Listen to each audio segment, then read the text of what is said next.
Welcome to wrestling remakes Tamil channel. இந்த வீடியோவில் எதை பற்றி பார்க்க போகிறோம், நான் இன்றைக்கி நடந்த மண்டே நைட்ரால் பெரிய பெரிய சம்பவம் நடந்துச்சு. அதெல்லாம் ஃபுல்லாக டீட்டெயிலாக நீங்கள் ஃபீல் பண்ணுற மாதிரி அந்த மாதிரி நான் சொல்ல போகிறேன்.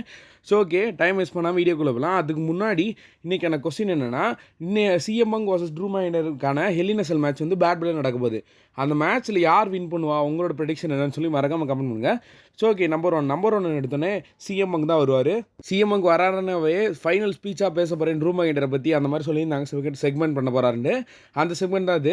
சிஎம் பங்க் வந்து பார்த்தீங்கன்னா என்ட்ரன்ஸ்குள்ளே வருவா, அதை வேறு லெவலில் காட்டியிருப்பாங்க. அங்கே வந்து பார்த்தீங்கன்னா சிஎம் பங்க் என்ட்ரன்ஸு ஃபேன்ஸ் எல்லாம் சரியான எக்ஸைட்மெண்ட்டாக இருப்பாங்க. ஃபஸ்ட்டே சிஎம் பங்கை பார்க்க போகிறாங்களே அவருன்னு அவர் என்ன பேச போகிறாரு நானும் ஆர்வமாக இருந்தேன். ஆனால் அவர் பேசுனது ஒரே வார்த்தை என்ன சொன்னார்னா, நான் வந்து ட்ரூ மைண்டரை பற்றி ஃபைனலாக பேச போகிறேன். அதாவது என்னென்னா, நான் இது போன வாரம் வந்து பார்த்துருப்பீங்க, வாயில் பிளட் ப்ளீடிங் ஆகிருக்கும், என் ஷோல்டர் இன்ஜூரி ஆயிடுச்சு. அது காரணம் யார்? ட்ரூ. எங்கள் அம்மா கேட்டாங்க, என் லிட்டில் சிஸ்டர் கேட்டாங்க, எல்லாத்துக்குமே நான் பதில் சொல்ல முடியலை. அதுக்கு என்ன, அவனை வந்து நான் ஃபினிஷ் பண்ணிட்டு தான் அந்த பதிலை சொல்லணும்னு நான் வெயிட் பண்ணிக்கிட்டு இருந்தேன். எதுக்கு இதை பேசணும்னா, ட்ரூ நான் வந்து உன்னை ஹெல் இன் எ செல்ல மீட் பண்ண போகிறேன். அந்த டைமில் என்ன நடந்தாலுமே நான் வந்து அதை பற்றி கவலைப்பட போகிறது கிடையாது. இது வந்து நம்மளோட ஃபைனல் டிராஃப்ட் பார்ட் 3 மேட்ச்சு. இங்கே வந்து ஹெல் இன் எ செல்ல உன்னை கொன்னா கூட எனக்கு அந்த வெறி அடங்காது. அந்த அளவுக்கு நான் கடுப்பில் இருக்கேன். என் ஃபேமிலி என்னை வந்து கேட்குறாங்க, நான் என்ன சொல்கிறதுனே புரியலை. அதுக்கு வந்து நான் உன்னை வந்து நான் பழி வாங்கியே தீரணும். அந்த ஹெல் இன் எ செல்ல என்ன நடக்கும்னே தெரியாது அப்படின்னு சொல்லி சிஎம்முக்கு சொல்லியிருக்காரு.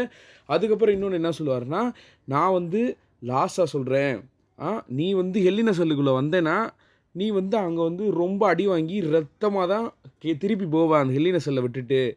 அது ஒன்று மெயின் திங் ஒன்று புரிஞ்சுக்கோ. நான் வந்து அது வந்து சத்தியமாக ப்ராமிஸ் பண்ணுறேன். உண்மையிலே நான் வந்து ஹெல் இன் எ செல்ல நீ வெளியே போகும்போது ரொம்ப பிளட்டோட ப்ளீடிங்கோட தான் போவேன். நீ இதுக்கப்புறம் இது வரைக்குமே நீ பார்க்காத ஒரு மேட்சை வந்து ஏன் கூட பார்க்க போகிற அப்படின்னு சொல்லி சிஎம்க்கு சொல்லியிருப்பார். மூமெண்ட் வேறு லெவலாக இருக்கும்.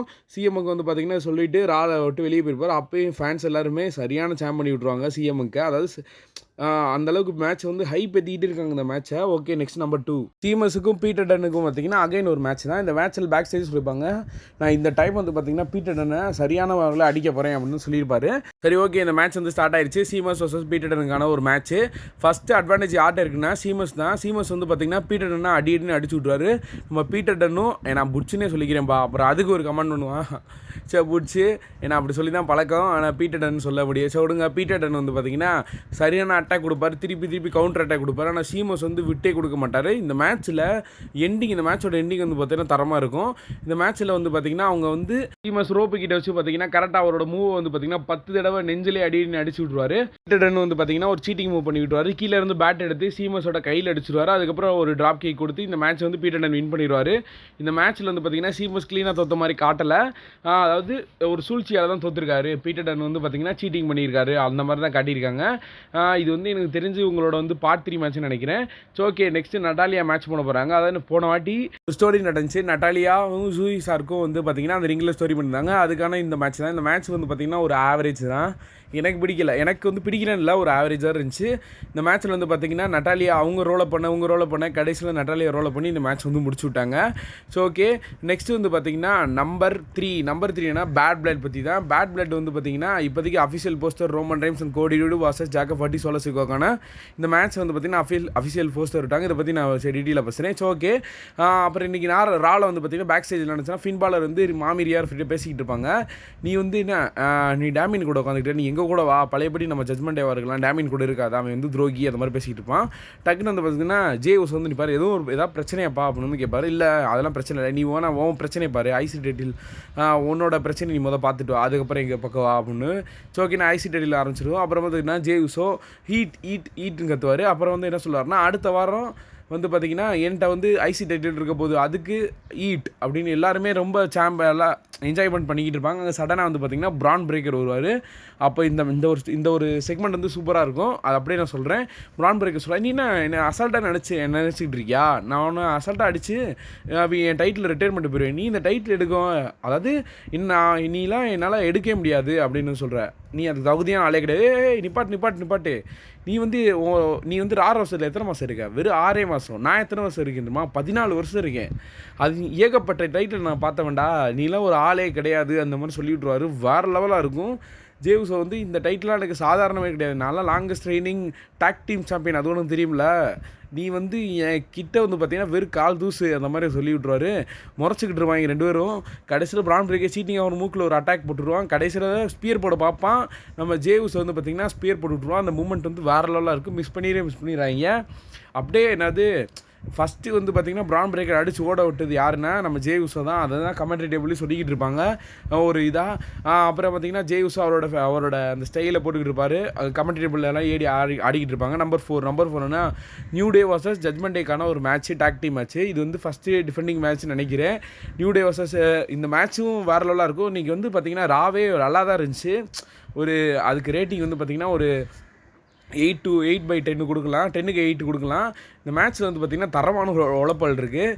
இந்த மேட்ச்சில் வந்து பார்த்திங்கன்னா நம்ம நியூ டே வந்து அட்டாக் பண்ணிக்கிட்டு இருப்பாங்க. இந்த மேட்ச்சில் நியூ டே வின் பண்ணும் போது வந்து பார்த்திங்கன்னா திடீர்னு நம்ம ஜட்மெண்ட் டேக்குள்ளே இருந்து ஆள் வந்துடுவாங்க. அதை நம்ம சீட்டிங் பண்ணுறதுக்கே. அதுக்கப்புறம் பார்த்திங்கன்னா எல்டபிள்யூக்குள்ளே ஆள் வந்துடுவாங்க. நம்ம ஃபின்பாலர் நம்ம ஜேவி ரூட்ஸ் வந்து பார்த்திங்கன்னா ஜேடி மெக்டோனாவை எண்ணி இருப்பார். அதை வந்து ரெஃப்ரி கண்டுக்க மாட்டான், கத்திக்கிட்டே இருப்பாடே, நீ வாடா, நீ ஏன்டா நீ அங்கே போய் நிற்கிற, நீ இங்கே வர வேண்டியதாடா, வந்து மேட்சை கவரிடா ஏன்டா ரெஃப்ரி என்னை போட்டு அறுக்கிற அந்த மாதிரி கத்திக்கிட்டு இருப்பார். நான் தான் வரேன்றல அப்படின்னே, நீ இப்போ வந்து என்ன பிரச்சனை அப்படின்ற மாதிரி ஜேடி மெக்டானா வந்து பார்த்திங்கன்னா ஃபின்பாலர் ஃபினிஷர் மூவ் வச்சு போட வச்சு கடைசியில் மேட்சை முடிச்சு விட்ருவார். நம்ம காஃபி கிங்ஸ்டன் வந்து பார்த்திங்கன்னா ஷாக்கிங்காக இருப்பான், என்னடா இருந்துச்சுன்னு. ஜேவி ரூட்ஸ் வந்து பார்த்திங்கன்னா தள்ளி விட்ருவான். டேய் நீ என்னடா வளர, நீ பண்ணனால தான்டா அந்த ரெஃப்ரி அந்த பக்கம் போனால் நான் தோத்துட்டேன், இதுக்கெல்லாம் காரணமே நீ தான் அப்படின்னு சொல்லி உங்களுக்குள்ள ஒரு கான்ட்ரவர்சி நடக்கும். ஓகே, நம்பர் 5னா தரமான மேட்ச்சுங்க. பிரான்ஸ் அண்ட் பீடி வர்சஸ் பிரான் ஸ்ட்ரோமனுக்கான வேறு லெவலான ஒரு மேட்ச்சு. ஃபஸ்ட்டு பார்ட் 1 அதாவது ஃபஸ்ட்டு மேட்ச் எப்படி பண்ணாங்களோ அதை விட இது செகண்ட் மேட்ச்சு. இது பார்த்தீங்கன்னா ஸ்டேஜ் ரோப்பை பிச்சுக்கிட்டு எறிகிறாங்க ஆளுக்கு மாற்றி. ஏன்னா ரெண்டுமே மான்ஸ்டர் லெவலில் ஒரு சூப்பர் ஸ்டாரு. பார்த்தீங்கன்னா அந்த கார்னர் ரோப்பை பிச்சு எரிஞ்சிடறாரு பிரான்ஸ் அண்ட் பீடி. நெக்ஸ்ட்டு வந்து பார்த்தீங்கன்னா கீழே வந்து சண்டை போட்டுக்கும் போது ஃபேனை ஒரு ஆளை தூக்கி பிரான்ஸ் அண்ட் பீடி எரிஞ்சிக்கிட்டு இருப்பார். அப்புறம் பேக் ஸ்டேஜில் வந்து பார்த்தீங்கன்னா உங்கள் அடி பொறிச்சு மேய்ஞ்சிருவாங்க. அந்த மாதிரி ஒரு மேட்சாக இருக்கும். எல்லாருமே சேர்ந்து தடுப்பாங்க, ஆனால் தடுக்க முடியாது. பிரான் ஸ்ட்ரோமனும் சரி பிரான்ஸ் அண்ட் பீடி சரி வேறு லெவலான ஒரு மான்ஸ்டர். கேமரா தூக்கி அடிச்சுக்கிட்டு இருப்பாங்க, மொத்தமாக இடத்தையே டெஸ்ட்ராய் பண்ணி விட்ருவாங்க. கடைசியில் பிரான் ஸ்ட்ரோமன் வந்து பார்த்திங்கன்னா டேபிளில் வந்து அட்டாகி இன்ஜூர் ஆன மாதிரி காட்டியிருப்பாங்க. இந்த மேட்ச் வந்து ட்ராவ் ஆக்கி விட்ருப்பாங்க. நெக்ஸ்ட்டு வந்து பார்த்திங்கன்னா நம்பர் 6 என்ன செமிசைனோட செக்மெண்ட் தான். செமிசைன் வந்து என்ன சொல்லியிருப்பாருன்னா, குந்தர் போராட்டி பிரெட் கார்டு வந்துருந்தார். ஆனால் நீ வந்து பார்த்திங்கன்னா ஒரு டிசிப்ளின் எதுவுமே இல்லாமல் அவர்கிட்ட வந்து பார்த்திங்கன்னா பேசிக்கிட்டு இருந்த. அவர் எவ்வளோ பெரிய சாம்பியன் தெரியுமா? அதெல்லாம் விட நீ வந்து என் கூட மேட்ச் பண்ண பயப்படுறா. அது என்னன்னா உனக்கு தெரியும் ரெசல்மேனியா என்ன நடந்துச்சுன்னு.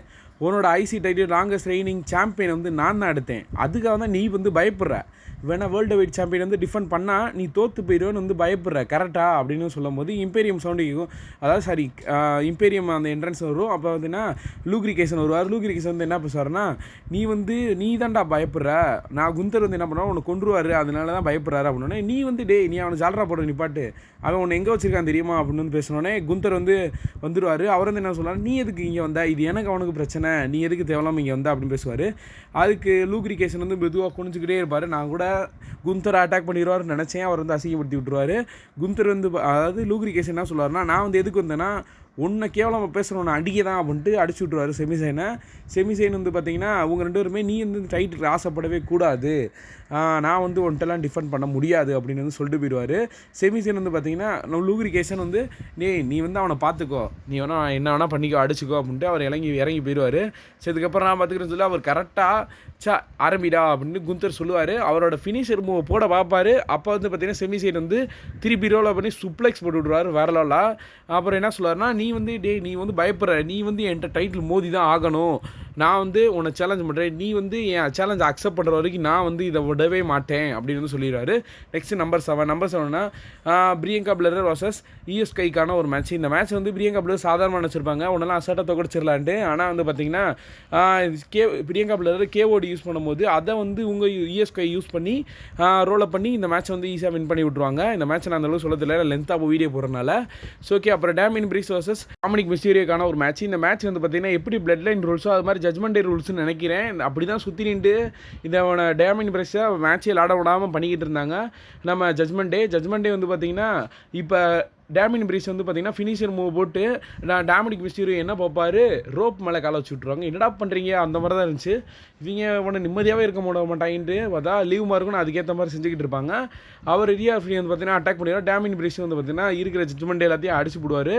அதுக்கப்புறம் இந்த மேட்ச்சில் நான் நினச்சிக்கிட்டே இருந்தேன், எங்கடா ஜே ஊசோ மெயின் இவன் ஜே ஊசோ இறக்குங்கடான்ட்டு. கடைசியில் டேமின் பிரீஸ் வந்து பார்த்தீங்கன்னா இந்த மேட்சை முடிச்சு விட்ருவாரு. டாமினிக் மிஸ்டீரியோ வின் பண்ணி கடைசியில் எல்லாரும் சேர்ந்து பியூட்டிஃபுல்லாக அட்டாக் பண்ண ஆரம்பிச்சிடுவாங்க டேமின் பிரீஸை. எங்கடா மெயின் இவன் ஜே ஊசோ நானும் எதிர்பார்த்துக்கிட்டு இருந்தேன். ஆனால் வந்தார் பாருங்கள், என்ட்ரன்ஸ் கேட்டோன்னே தரமாக மிரட்டி விட்டுருச்சு அந்த ஒரு செக்மெண்ட்டு. மெயின் இவன் ஜே ஊசோ வந்து பார்த்தீங்கன்னா ஓடி வந்துக்கிட்டு இருப்பார். அப்புறம் என்ன நடக்கும்னா நம்ம பிரான் பிரேக்கர் வந்து பார்த்தீங்கன்னா மெயின் இவன் ஜே ஊசோ ஸ்பியர் போட்டு விட்ருவார். வந்த கோப்புலேயே ஸ்பியரை போட்டு விட்ருவாரு. அவர் வந்து பார்த்தீங்கன்னா இதை நான் பார்த்துக்கிறேன், நீ வந்து அங்கே டேமினிக் பிரீஸை பார்த்துக்கோ அந்த மாதிரி சொல்லி விட்ருவார் போல இருக்கு. இவங்களோட அடித்து காலில் போட்டுட்டு அப்படியே இந்த ராவர் செக்மெண்ட்டை முடிச்சுருவாங்க. இந்த வீடியோ பிடிச்சிருந்து லைக் பண்ணி நம்ம சேனல் சப்ஸ்கிரைப் பண்ணுங்க. See you in my next video. Thank you for watching.